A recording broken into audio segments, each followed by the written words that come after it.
Hello viewers and welcome to another exciting episode of Erongo Talk. I'm your host Nicanor Nangolo and today we are here at Blue Whale where as per usual we bring you your latest news updates, weather tides, and today we also chat to Mike Muchingami, one of the exhibitors at the Swakopmund International Trade Expo, who talks about his business and some of his future plans. So make sure to stay tuned. We'll be right back after the break.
Now for our first story of the day, the Bank of Namibia startup Namibia and High-Tech Transfer Plaza Select last week facilitated an information session with 30 existing and aspiring fintech startups on identifying solutions to challenges concerning regulation. The central bank further shared information on the financial technology, innovations, regulatory framework, eligibility, and application procedures. The session hosted by the bank's Innovation Hub in conjunction with Startup Namibia and High-Tech Transfer Plaza was aimed at fostering innovation through the transfer of technology and the formulation of new regulations that are innovation responsive. The Bank of Namibia introduced the FinTech Innovations Regulatory Framework, which provides direction on how FinTech innovations that are not presently subject to the bank's existing regulations will be treated. The bank's framework plays a critical role in identifying and encouraging fintech services across various sectors such as banking systems and cross-border remittance in order to promote innovations in Namibia. The accelerated emergence of fintechs has compelled the bank to explore flexible approaches to engage fintechs while being mindful of the accompanying risks and potential opportunities. At the event, Epson Ogunda, Deputy Governor of the Bank of Namibia, stated that the current financial and technological landscape is pushing the boundaries of the central banks, necessitating the need to adapt to the new realities of unprecedented technological advancements. This include distributed ledger technology, new data analytics, intelligence and machine, cloud computing, increased mobile access, and internet speed bandwidth. And now for our second story of the day, President Hage says that the government has always enjoyed a humanious relationship with Namibian labor movements and prioritizes workers' rights. He made the comment following the opening of the Namibia Public Workers Union NAMPU National Congress, which took place in Swakopmund. In a statement delivered on his behalf by the Presidential Affairs Minister Christine Hobes, Geingob said the welfare of workers as well as their rights remain important. Since independence, government has always prioritized the interests and safety of Namibian workers as people who fought for the freedom, liberty and justice of all Namibians. We believe that the welfare of Namibian workers is sacrosanct, he said. According to the head of state, legislation had been enacted to establish the comprehensive labor law which governs all activities and the relationship between employers and employees. This includes the entrenchment of fundamental labor rights and protections, the regulation of basic terms and conditions of employment, the assurance of health and safety, the protection of employees from unfair labor practices, and the registration of employer and employee organizations. Revolutionary partners gang up also used the opportunity to highlight the potential damaging effects of a strike proposed by civil servants earlier this year would have had on the economy, and thank NAMPU and the Namibia National Teachers Union for their role in diffusing the situation. The two unions were able to agree to a 3% salary hike for all. The consequences of a strike by public servants in the midst of tough economic conditions could have taken the country to the brink of economic disaster. However, the strike was averted, and now we can resume working in unison towards steering our country to a calmer waters. Now for our final story of the day, the Namibian Port Authority, NAMPORT, announced that it has identified a preferred bidder for the concession of the new container terminal in Walvis Bay. NAMPORT's Chief Executive Officer Andrew Kanime disclosed at a media briefing on Friday at the NAMPORT's head office in the harbour town, that the name of the company is Terminal Investment Limited. This is a company based in Geneva, Switzerland. Its majority shareholder is the Mediterranean Shipping Company, the largest shipping line in the world by container capacity. Terminal Investment Limited, or TIL, has interest in more than 60 terminals, handles at least 60 million TEU per annum, and operates in 31 countries across 5 continents. He said that NAMPORT was happy with the business case proposed by TIL. We are confident that this is aligned to the fundamental objectives NAMPORT has set for the concession of the new container terminal. Following an announcement in March of the in-principle decision to concession the new container terminal, NAMPORT issued a request for proposals in April to 5 candidates who had responded to the expression of interest, which was issued by the Namibia Investment Promotion and Development Board in 2021. Kanime highlighted that the next stage of the process will be to commence with negotiations between NAMPORT and TIL on the concession agreement, focusing on detailed operation matters, including but not limited to the exact terms and conditions of personnel to be taken over by the operator. This will culminate the formal award of the concession, the signing of the concession agreement, and the handover of the cargo handling operations to the private operator. We envision to finalize the negotiation and the handover process by the first quarter of 2023. He emphasized that the need for the introduction of the private operator was underpinned by the need to increase the cargo throughput of volumes through the port of Walvis Bay. Now, if you want to read more on this or any of our other stories, you can check out our website. That's at www.erongo.com.na. I repeat, www.erongo.com.na. Up next, we have our interview, so make sure to stay tuned. We'll be right back after the break.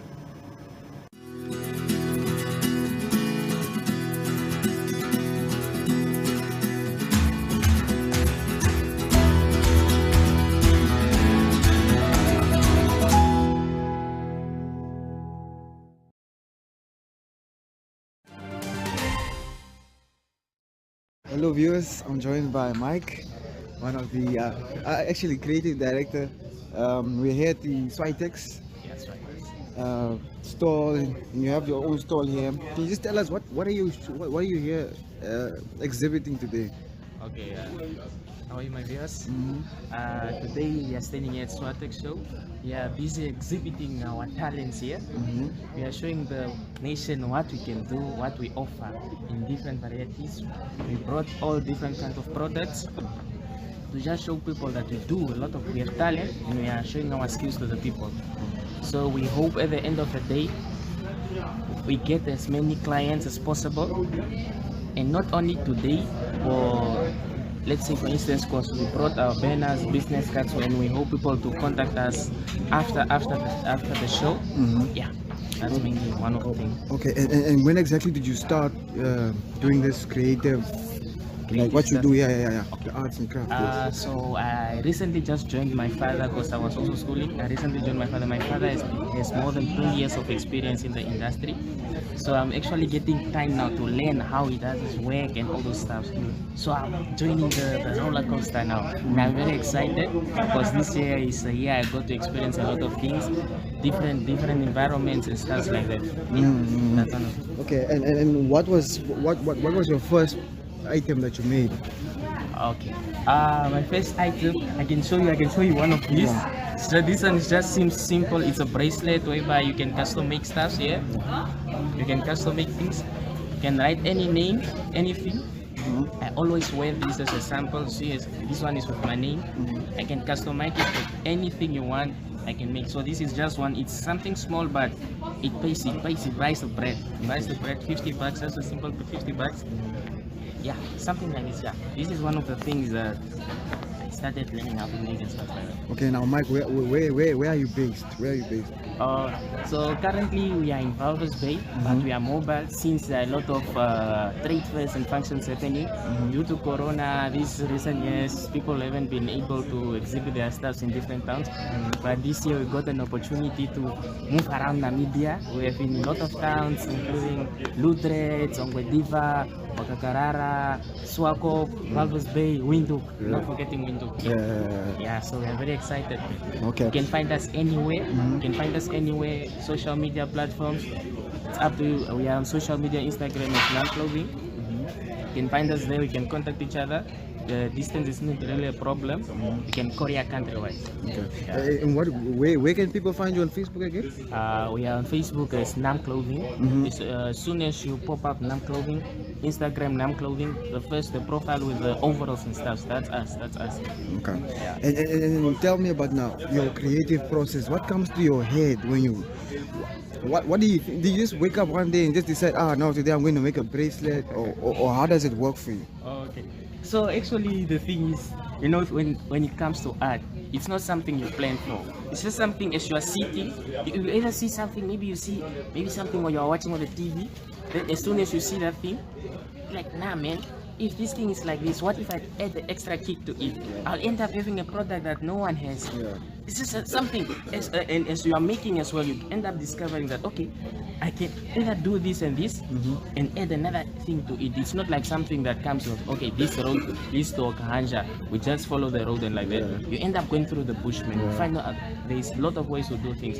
So the good part with this, you get to be unique. You get to be unique, so people don't really get time to copy your products and stuff because now you're working with talent. You understand? Okay, and now Mike, tell me, what are some of the challenges that you face? Okay, man. First, one of the challenges, man, it's funds, man. It's the money. The money part, that's one of the challenges. Because, like, for us, we don't really have let me say, a car, transport, like a solid car that we use. So we normally use the public transport and stuff. As you can see there, we have a machine there. That machine, we have to move with it as we move to different towns to show people that, no man, we are not buying these stuff, we are actually making the stuff. So when people say like, nah man, you guys, we are sewing here, how is it possible? I don't know, how do you do it, So it's just a way to attract people as well, not just to say, we make things just by word. We show them how we are making the things. Yeah, so one of the main problem and we encounter is finances and stuff like that, because we really need finances put the things up together, man, because those small things, if there's enough finance, everything will be possible. Okay. And now looking forward, Mike, what are some of your plans for the future? Some of my plans. Okay, man, as you see here, as we started with one machine, man. As we started with one working machine there, we actually bought that one. That one is new. It's new, so we hope to grow the business, man. That's the main point. Hope to grow the business. Since this is like a family business, the more resources we have, the more we grow the business. We live for our upcoming generations, not only for the family, just also for the local people, because we get to employ people. It's just creating opportunity for people, man. It's just like that, That's one of the main objectives, man. Main objective, huh? Yeah. Okay. And what was the last item that you made? The last item. I don't know if I can show you on my phone. We made one of an overall. That one, I think we are the first in the world, or if I must say that, we are the first in the world to ever make. We made an overall for Zimbabwe, of which there's a flag. I think you can also show them the pictures after this. I will show the pictures. Yeah. So we made the first thing we made was an overall of Namibia. Then we advanced to an overall of Zimbabwe. That was the last work we did. Okay. And who would you say are your target audience? Our target audience. Okay. As we are standing right here, the main reason why we are based in Walvis was because of more people work in factories and stuff in Walvis Bay. So most of our staffs were targeting the guys that work the overalls and stuff. Yeah. So as we move to different towns, we end up realizing that due to like different environments, people that want our stuff, they are different. So we've got the youth they want to dance in the stars, the overalls, when they wear, they just chill and plumb, the stuff.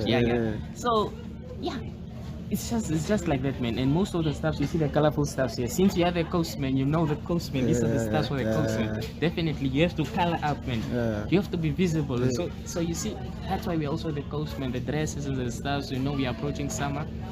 Our target audience, they're waiting for us, man. Yeah. Okay. And okay, Mike, can you just show the viewers something here, man? Some of the products here. Let's just go through your browser here. So we've got some hats here. We've got some hats. As you see here, they're still in the process of making. We are not yet done. We still have to close them up here. So as we are here, we'll also be closing the stuff up. We've got some overalls and stuff here. So you open here, it's our products here. See, it's written made in Namibia and everything. Everything is there. Overalls. And you should come here. There's a banner with the full information, including the social media pages and everything here. Yeah. I've got this one, a bulletproof vest. Not to lie, we made this one as well. Inside out. And what inspired this one? This one, let's see, when was that? I was at Kasivai, when I was in Windhoek, I was at Kasivai. So I got bouncers. Bouncers were like, now man, you guys make bulletproof vests because we also want to wear professional, So once they are doing their work, that bulletproof basis, there's some intimidating stuff, like you look professional. So I'm like, no man, let's do this. We'll give you a sample. If you like it, then we can work together. So this is the first bulletproof we made. As you can see, it's complicated, man. You open up, it has a lot of stuff here. It's not actually a bulletproof vest per se, but you can insert the plate, then it becomes solid. Insert the plate. The bulletproof plate itself. This one is just a vest on its own. Okay. Now, getting to the more serious stuff now. In terms of like the government coming into like assisting, how would you like the government to assist local, local businessmen? Local business. Like yourself, yes. Okay. In terms of support, man, I would say there are, let's say for instance, it's like companies like, which ones can I say? Even like, let's say for government companies that wear like security uniforms and stuff like that. Yeah, for us, we do make those stuff, man. Instead of importing the stuff out of the country, because most of the companies here, they are importing from SA and stuff like that. So instead of importing, they can test us even with 20 or something uniforms, then they see how good we are. If we don't satisfy them, they can continue on doing the post. That's how some of the assist that we can get. And finally, is there any message that you'd like to share with the viewers? Okay, one of the messages, talent is very important. Talent is very important. It's something that comes natural, when you get to express your idea, something that you think of, then you bring it up to life. That's an amazing feeling, man. That's a feeling that you will never get just from anywhere. So just get to experience, know yourself, know who you are, and get to explore things you can do. At the end of the day, you see someone in the street wearing something that you made, man. That feeling, man, is unbeatable, man. Like, nah, man, I'm the one that made that stuff, man. Yeah, that's the message, man. Okay, man. Sure. Cheers. Thanks, Mike. Sure. Cheers.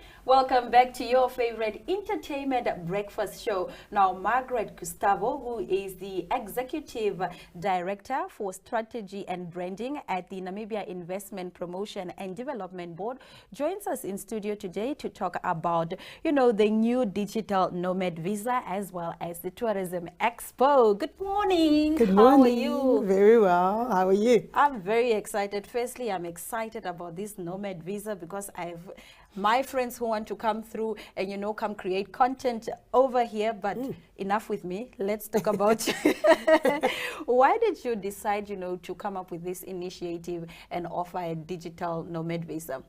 I think, thank you so much for the opportunity to come and share about the digital nomad visa. I think the board was, I remember we were sitting having a conversation with a few stakeholders, and my boss sort of mentioned that we need to do this. If you look at Namibia lends herself so well to, to having digital nomads in the country. One, we've got sunshine for 365 days, apart from the last 3 days, but thank God it's still warm and it's lovely. We need these days where it rains, yes. And I guess if we open ourselves up, one, tourism is revived after COVID. We've got people coming here, and not only do they have to work here, we've got great internet, we've got, we lend ourselves well to that. But mostly is that people can come here and experience this great environment. Namibia has got something that many of us can't put into words. Yes. Somebody actually said that you can find yourself in Namibia, the wide open spaces. And so imagine creating content where you come from the north, where it's green, clustered and everything is sort of together. Exactly. And now you come and then all the way to the south, and it's like dry, like from green there, or Chumab area, and then you come down to the south and it's like, brown. So just the contrast of our nation. Yeah. And what we have to offer, it's really a great place for anybody to come and work and create content, especially for you vloggers? Yes, vloggers. And our culture is also very, very interesting. So what does the visa entail? So the visa basically entails that you can work in Namibia for 6 months. You have to do an application, and I need to bring clarity here. Okay. Somebody actually called me on Friday and they said, Margaret, does this mean people are going to come and take our jobs? And I said, no, that's not how it works. So I really appreciated this interview this morning because I said I can clarify. So I'm going to this is what it entails. So basically, if I want to come and work in Namibia, so I work digitally, I don't specifically need an office. I can work from wherever in the world. So content creators are one great place, a great target audience to come and work here. Yeah. And so I must have a job from wherever else in the country. I must not sort of be employed by a Namibian, but I must have somebody out there has a job, and I've got a job already, and I just use Namibia as my office. Yeah. That's essentially it. So I come to Namibia and I use Namibia as my office. So what does that mean? It means that I need to pay for accommodation. Yeah. Therefore, Namibia is benefiting for it. It means I need to get an MTC apparatus or a telecom internet or data connection. That means somebody in Namibia is benefiting from it. It means that I need to eat. So retail is benefiting from it. It means that I need to travel. Again, tourism benefits from it. So I need to, not only do I work, but over weekends I can travel the country flat, from north, south, east, west, and experience Namibia. So that's what the digital nomad visa actually entails. It's really just to come here, use Namibia as your office. And create your content and also use it as a backdrop. I love that for the content that you're creating. But before I let you go, I love that other citizens can come to Namibia and use our country as their office. But where can we go? Which country can we use as our office? Are there any digital nomad visas that are offered to Namibians? I know that there are a few digital visas. I know Portugal has one. Okay. And I can't remember how many others, but there are about, I think, 40 countries in the world that offer that. And in Africa, we are number 4. But I would start saying, from a content creator's point of view, I think start in Namibia first. Yeah, this is where it's at. Start here first, and welcome the ones who are coming. Yeah. And then, go off and find another office, you know, for a week or two and then come back home, please. All right. Awesome, Margaret. Thank you very much for joining us on Smell the You're so Coffee. welcome. It has been amazing chatting to you. I love your energy, and thank you for coming to disseminate this very important information to all our viewers. Thank you so much. Thank you for the opportunity. All right, we will be right back after the short commercial break with the queen of everything. Stay with us.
Now, unfortunately, we've come to the end of our episode, but for more news, you can check out our website that's at www.erongo.com.na. You can also send us your news steps at newsteps@erongo.com.na, or you can share with us your story on our WhatsApp at 0811 7040. That's 0811 7040. Now, you can also follow us on our social media platforms. That's Facebook, Instagram, and Twitter. Alternatively, you can check out our online channel, that's oneup2.com, or you can simply check us out on DSTV channel 285 or on GoTV channel 94. Now, that was all for today's episode. Until next time, it's adios.